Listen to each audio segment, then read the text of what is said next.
warahmatullahi wabarakatuh. Perkenalkan, nama saya Aldifa Ilham Ismail dari Teknik Mesin 2017 Universitas Sultan Ageng Tirtayasa.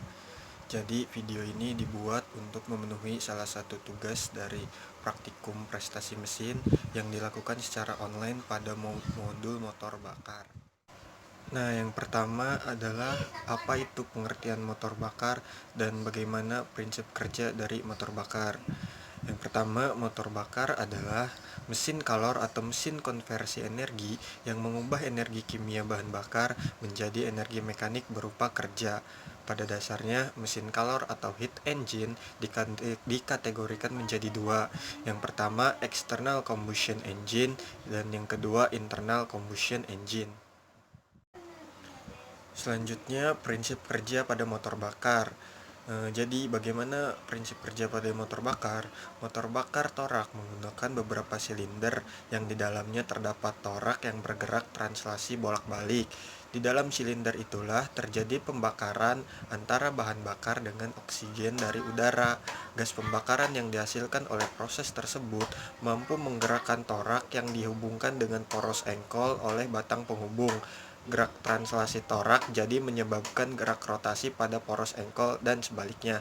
Berdasarkan langkah kerjanya, motor torak dibedakan menjadi motor 4 bakar dan motor bakar 2 langkah. Nah, yang selanjutnya adalah bagaimana cara kerja dari motor bakar 4 langkah. Kan tadi udah disebutin gimana atau motor bakar itu dibedakan menjadi dua berdasarkan langkahnya, yaitu motor bakar 4 langkah dan motor bakar 2 langkah. Nah, pada motor bakar 4 langkah, setiap satu siklus kerja memerlukan 4 kali langkah torak atau 2 kali putaran poros engkol, yaitu langkah isap, suction stroke. Torak bergerak dari posisi TMA ke TMB dengan katup isap terbuka dan katup tertutup. Karena gerakan torak tersebut, maka campuran udara dengan bahan bakar pada motor bensin atau udara saja pada motor diesel akan terhisap masuk ke dalam ruang bakar. Langkah di motor bakar 4 langkah itu ada 3 langkah.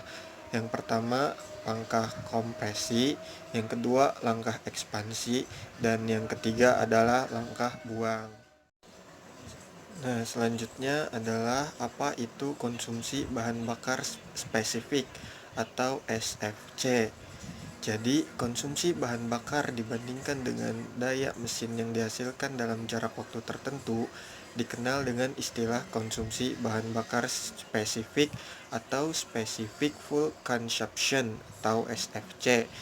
Konsumsi bahan bakar spesifik ini merupakan indikator keefektifan dari suatu motor bakar dalam penggunaan atau konsumsi pemakaian bahan bakar untuk menghasilkan daya motor. Jadi, konsumsi bahan bakar spesifik itu dapat dihitung dengan rumus yaitu konsumsi bahan bakar spesifik sama dengan banyaknya bahan bakar yang digunakan dibagi daya motor yang dihasilkan dalam pemakaian bahan bakar spesifik yang didapatkan di perhitungan yang saya dapatkan itu yaitu sebesar 94,07, yang kedua 74,24 kg per kWh, dan yang ketiga adalah 62,69 kg per kWh. Nah, yang selanjutnya adalah tentang efisiensi thermal atau efisiensi termis.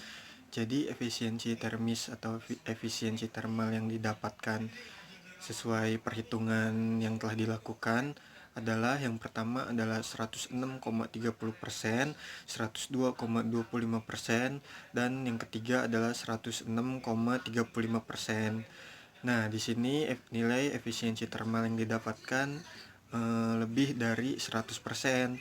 Padahal yang saya ketahui baca di salah satu sumber, efisiensi termis yang bisa maksimal dihasilkan oleh manusia hanya sekitar 50% atau 51%. Kenapa di perhitungan ini bisa mendapatkan nilai lebih dari 100%? ada beberapa faktor, salah satunya adalah faktor dari saya sendiri yang kurang banyak ilmu mengenai motor bakar, dan ada kemungkinan juga dari kesalahan rumus. Selanjutnya adalah beberapa istilah yang digunakan dalam motor bakar, dan digunakan juga di otomotif. Beberapa di antara istilah motor bakar itu, yang pertama adalah compression ratio, yaitu jumlah volume ruang bakar dan volume silinder dibagi dengan volume ruang bakar. Yang kedua, top dead center, TDC atau TMA, yaitu posisi paling atas piston ketika bergerak naik. Yang ketiga adalah combustion chamber atau ruang bakar.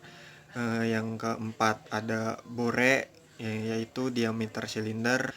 Yang kelima ada displacement, yaitu volume total silinder, dan yang lainnya. Cukup sekian pada video kali ini, kurang lebihnya mohon dimaafkan. Wassalamualaikum warahmatullahi wabarakatuh.